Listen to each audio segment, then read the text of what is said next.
Hello, this is Fern Lickfield, and I am here this morning with two amazing collaborator friends of mine, Hannah Mitchell and Dragon Woman, also known as Pamela DeGator. And we are here this morning to share a little bit about ourselves and about a couple of really amazing experiences that we're going to be facilitating here at Dreamland this summer with the plants. And so I want to just briefly mention what those are so that you know what we're talking about. On August 3rd, Dragon Women's going to be leading a plant communication immersion, which will be a day-long workshop here. And then on September 5th to 7th, a 3-day plant spirit initiation with the plant Self-Heal, also known as Prunella vulgaris. And those are the events that we'll be doing. They can stand alone. They can also be done as a pair, one leading to the other. And so we're going to ask each other some questions to just help each of us and all of you to understand who we are in our own relationship to the plants and why we are doing this potent work with Prunella and with plant communication together. So I'm going to hand it over. I am Dragon Woman. I started studying plant spirit communication back in almost 13 years ago with Pam Montgomery. And from one thing to the next, it led me to studying Druidry with Fern. And now I'm taking the next step and presenting a plant initiation. I am facilitating a plant initiation with Prunella because it's important because the plants are stepping forward to help us at this time in our life on this earth. All right. First, will you share with us about a time in your life that was changed because of the plants or because of your relationship to the plants? I would say my first experience with the plant that really affected me was when I went to the New England Women's Council Herbal Conference and had a class with a woman who led us on a journey to meet our inner child. And at that time, this is like at the end of August, that summer, two of my children and their families had left the area, had moved to Arizona. And I was really grieving that my grandchildren had moved away, that my sons and daughter-in-law had moved away. Because we were close, and but I hadn't really been able to deal with it. So took the journey with my inner child, and then with inner child walked out into the woods to sit with a plant that was calling me. And I sat down under a hemlock tree. Of course, I mean, like, oh, is this the plant? I don't know if this is the plant, but I sat down under the hemlock tree and just started talking to it. And just telling it, how I was feeling, what was going on, this weight I had in my heart. And then I realized that I could hear tinkling, the hemlock needles were falling down. And it was like the tree was crying. It was shedding tears for me, something that I hadn't been able to do. And I think I might start crying now, but that I did start to cry then. And I came back from that experience feeling much lighter, and really it helped me to process my grief. It was very, very moving. Thank you. Yeah. Beautiful. Will you tell us about who some of your teachers have been in this process and those that have brought you closer to the plants? Mm-hmm. Uh, I'd say first it started with my acupuncturist who said uh, that I needed a teacher. And she said, just put it out there to the universe and a teacher will come to you. And sure enough, Pam Montgomery sent me an email about plant communication. And I'm a gardener. I've worked with plants for many, many years. And to be able to communicate with plants is just a dream of mine, something I really wanted to do. And so I signed up for the class. It was a 6 month class, once a month, 3 days, and learned all sorts of things. And that was really my stepping stone. Started it, and then through Pam Montgomery, I found Rocio Alarcon, and was able to go. Attended several weekends with her, and even went to Ecuador with her, and had experiences with shamans and plants in the jungle in Ecuador.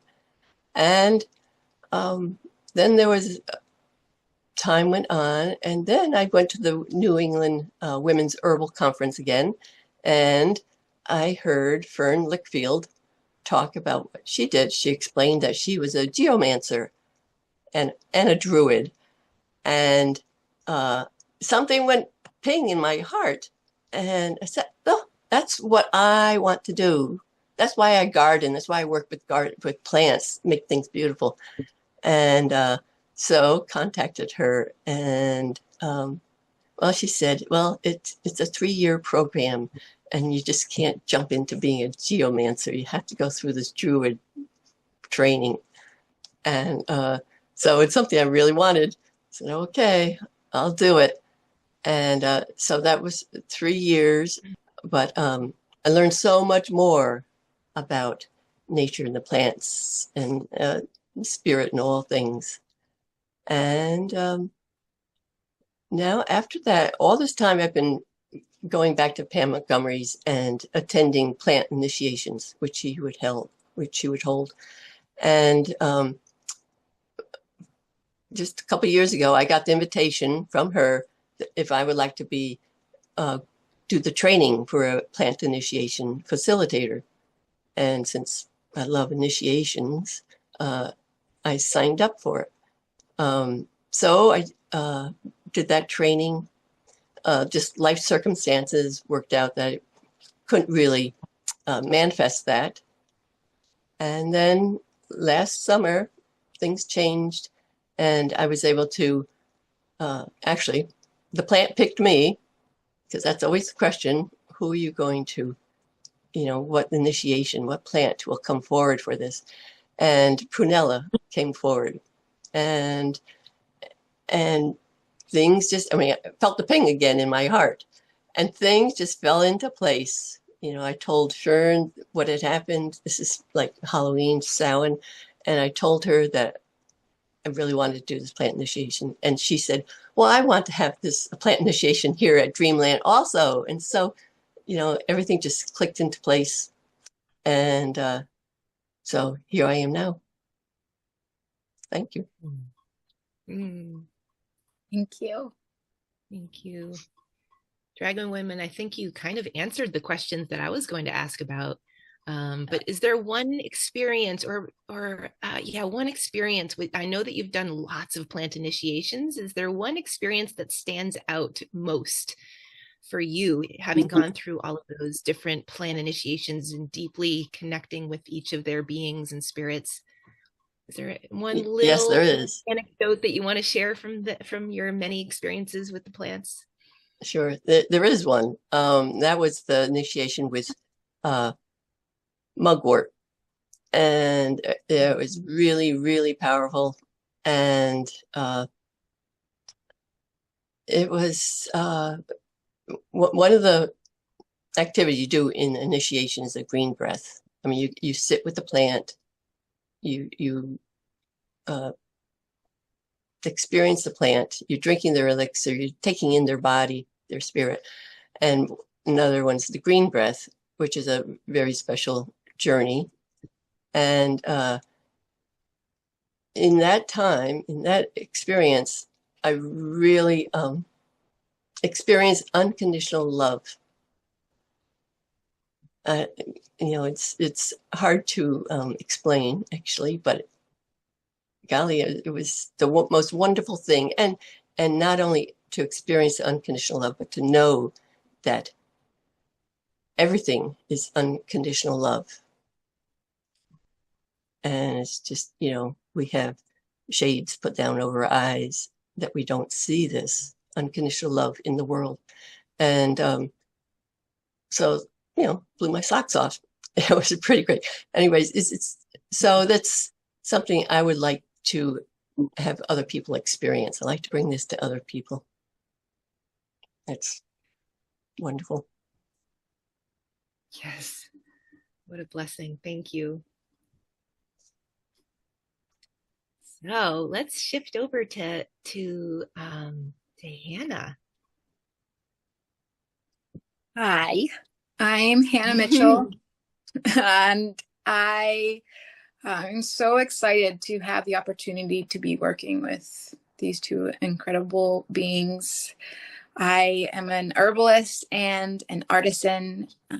I have been a broom maker and broom making teacher throughout the Northeast for the last 13 years and have been immersed in the wild world since a young one. I grew up in Southern West Virginia and began to kind of formalize my work and study of herbal medicine in my 20s, becoming a clinical herbalist. And alongside that, a lot of my studies was really classroom and lab and apothecary and clinic based with the plants. And so I ended up finding the Green Mountain Druid School and got to also study with Farron. And it was so helpful in helping me keep my studies really grounded with the earth and learning rituals and different ways of being with the plants and the land. And I'm mostly focusing on community and family herbalism. I have 2 young children, and it's kind of focused my practice with the plants mostly with pregnancy and postpartum care, first aid care. And I'm just really excited about this process of being with Prunella in such a close way and just one plant. And I love formulating, I love blending plants, but to just have the opportunity to be with one plant is something I'm very excited about and have already been experiencing just wonderful medicine from this plant. Questions? I have a question for you, Hannah. 2 of them. What really got you interested to study herbalism and plants? Yeah, well, I grew up really in the Western medicine framework for care, and I began working with one of my teachers. Her name is Jun Yasuda. She's at the Grafton Peace Pagoda. She's a Buddhist monk, but I would say very much so an activist and a keeper of peace. And she facilitates organized peace walks all over the world. And so I started just being with her and walking with her and fasting with her. And she healed me with plant medicine more quickly than I had ever experienced with Western medicine. And I am grateful to Western medicine, especially for emergency things, diagnostic tools. But she provided an experience for me that was just life-changing and really empowered me. It felt just so empowering to know that what I needed in that moment was just right outside. And it was actually with mugwort, which was the plant, one of the gateway plants that really brought me into the study and practice of this lifelong journey with plants. And I had a blister, and Junsun had a moxa stick and burned the moxa stick really close to the blister. And that it restored the tissue and it sucked out the watery blister, and it was healed in 3 days, which it usually would have taken about 2 weeks for this type of burn to heal. And that was just so profound for me, that process. And so I started looking for schools, found the Vermont Center for Integrative Herbalism, and that focused me more into clinical herbalism, and then working with Farron and different teachers at the Druid School was the balance, I feel like, for that clinical study, really rooting it into the earth. Yeah, I would say though June Sun was the one that seeded the really focused path for me. Right. That was in college, so that was like 20 years ago. So I know you're a broom maker. Can you tell me what the relationship is between, herbal medicine and broom making? Yeah, I love how many times they really have overlapped over the years. And I mean, even just the material that is worked with while making a broom, all of it can be medicine. All of it is medicine. And oftentimes in herbal medicine, we work with barks and different trees and flowers and fruit and leaves from those trees. So the handle itself can be medicine. And brooms aren't just worked with for cleaning surfaces. They can be put over thresholds and worked with in weddings, jumping the broom, honoring that change, crossing the threshold. In the fall, when the plants, herbal plants and ornamental plants are very long and grown to their fullest, it's a good time, I find, to work with different plants of making floral brooms or just herbal brooms. There's moments where all I had was like straw and some twine and willow bark. So I wove it with the willow bark, and there's just an immense amount of materials that can be worked with. And I think magic and medicine can be woven into hiding little seeds or little stones underneath the weaving of the stalks onto the stick. It is a winding and a binding process. So when making, it's really so wonderful to just be able to drop into that rhythm, into that motion. And it's very meditative and very nourishing for me. And the plants, I think I like with incorporating with brooms to have this kind of physical reminder, physical kind of being present to be able to look at, similar to like items on an altar. Brooms can be made with the plants that are our friends, are our allies, to help clean spaces, clean altar tops, clean desks. And there are so many ways. And in the initiation, we will be making a prayer broom with plants. And that I'm really excited because I have not yet taught or facilitated something like this with others. I have made ceremonial brooms. I have made in ritual sacred brooms, but to do this with others, I'm so excited because that is really what I appreciate most, is getting to make with others these tools. Mm-hmm. Okay. Wonderful. And Hannah, so you just shared one of the things that you're going to be bringing to the initiation. What else are you going to be bringing to this experience? Yeah. I am still very much a student in this particular process and way of being with plants, and I'm so excited to be that. And I will be a supportive person in multiple ways. I will facilitate talking about more of the material medica, so the plant actions, the parts that we'll work with, the ways that we made the different medicine that we will be taking.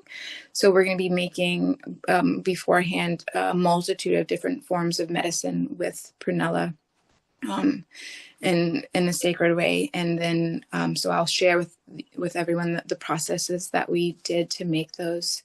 and then the prayer brooms that we'll make together. Thank you. So I will just say a few little bits about myself, and then I will welcome questions as well. So I'm Farron Lickfield, and I am guardian of Dreamland Sanctuary here in Worcester, Vermont, which is where these things will be happening. And if you haven't been here before, you're in for a treat. It's a really special and very magically tended land with 3 earth temples that we get to commune inside of and work with. And yeah, and I've also been chief and director of the Green Mountain Druid School and Order, and host to many beautiful magical ceremonies and events here and dances. And my love and relationship with the plants has focused a lot around what I call soul medicine. So working, I do love and appreciate and work with, physical material medicines and make them for myself mostly. But I also have been trained as a flower essence practitioner. And so that's my primary plant training, although I did have a basic sort of herbal training back in the day. And so working with the flower essences is something that I have had a long time love and practice with. And so, yeah, that's a little bit about me. Okay. I have some questions, Sharon. I was wondering what came first, Druidry or the flower essence? So the specific Druid path came after I was training in flower essences and practicing that path. However, I was already exploring sort of an eclectic form of paganism and witchcraft before I became a Druid. And so my connection to the plants actually came when I was farming, and my very first farm mentor was a witch. And so I came to the plants through my farming history, and which went from vegetables to herb growing. So as steward of Dreamland, how do you cooperate with the plants there? Oh, so many different ways. Yeah, they are such an important part of this landscape, which is very, very green here this year, especially with all of this rain. The forest, the trees, the gardens, and the more chosen landscape that we have cultivated here. I do my best as a dowser and communicator to drop in and tune in to make sure that I am on track when I'm making decisions around where to plant things. And so that's one way that I cooperate, is just through that practice of dowsing, which is really just an extension of intuition to make sure that we're working together around where do you want to be. And if I see something that doesn't feel right or doesn't look healthy, checking in, how are you? Is there something I can do to support you in feeling better? Or do you want to be in a different place? Or, or just noticing where they show up and saying, oh, okay, like this is somebody who's trying to get my attention. Yeah. So that's one short answer to that piece, which I could go on and on about. Beautiful. I've got some questions for you. Would you share with us a time when the plants help to support your process of healing, either physically or spiritually? Yeah, it's kind of an ongoing process for me on multiple levels. I will say that when I was early in my practice with the essence making and taking and learning that I had the opportunity to work with burdock essence at a time when I was dealing with Giardia. And so this is really cool, because working with flower essences is usually more focused on, emotional, mental, spiritual healing. However, of course, we understand all of those parts of ourself are so interlocked, and that includes our physical well-being. And so here I was dealing with this physical issue of Giardia, which was really uncomfortable, but I really didn't want to take antibiotics for that. And so I was like, okay, well, if there's a plant for everything, then what's the plant for Giardia? And I asked the question, and burdock is what came through. And so I started working with burdock, and it was not just the essence, but it was a whole process that I worked with also through a moon cycle, and doing some belly massage with a burdock oil and taking the essence and really tuning in with the plant. Never went on the antibiotics, went back and had another stool sample, and they were like, you're clear, you're good. So it was officially like, proven that that worked, and they didn't understand how that was possible. And I was like, well, this is the plants. This is the power of medicine from nature. And so there's a moment of joy and a little bit of pride for the plants, really, not so much for myself. Like, yeah, we don't need necessarily, there are times when we do need the antibiotics, but there's a lot of times when we can heal ourselves on all of these different levels. We can heal ourselves with the support of the plants. Yeah, beauty. Thank you. How do you feel like your relationship to the land, to Dreamland, to the plants have supported your relationship to yourself? I think just as an ongoing taproot connection, like I loved your story, Dragon Woman, about the hemlock raining its needles over you. And hemlock is definitely a dear friend of mine as well. And I have a particular tree here in the forest that I go to sometimes when I'm just feel like I'm carrying so much heaviness. And there's so many times where I think many of us are feeling that right now with what's happening in our world and our country. And so for me, it's a lot about like just continuing to remember that I am connected to nature, and to go into the forest and to go and slow down enough to sit with the plants and sit with the trees and just take in their medicine, and remember that like each one of them has so many gifts for us. And as soon as we slow down enough to receive and ground into that, we receive incredible many different things. And so the release and the letting go and the insights, lots of insights that come through, as well as just a sense of peace. And so that's an ongoing practice. Whenever I notice I'm feeling off or really thrown or heavy, I go to a friend, but I also go to my friends in the woods. Yes. Yes. Thank you. So I just want to say that there's so much more that each of us could speak to, and that each of us brings a lot of incredible experience and gifts to this process, along with the plants. And so we are really excited to work with you, and whoever feels drawn to come and join us for the 1-day plant communication immersion. And that's going to be led by Dragon Woman here. And that's an opportunity to go deeper with how to communicate with the plants. And then our 3-day plant immersion with Prunella guiding us, and Dragon Woman really facilitating that process with Hannah and I also holding parts and pieces and supporting with that. So check it out on the website. There's some really good description there. Feel free to get in touch with us if you have more questions about it. Our registration process is open now, and we're really excited to work with you for one or both of these experiences here at Dreamland, and really also want to make it accessible. And so they are donation and sliding scale access. Know that you are so welcome, and we look forward to seeing you soon.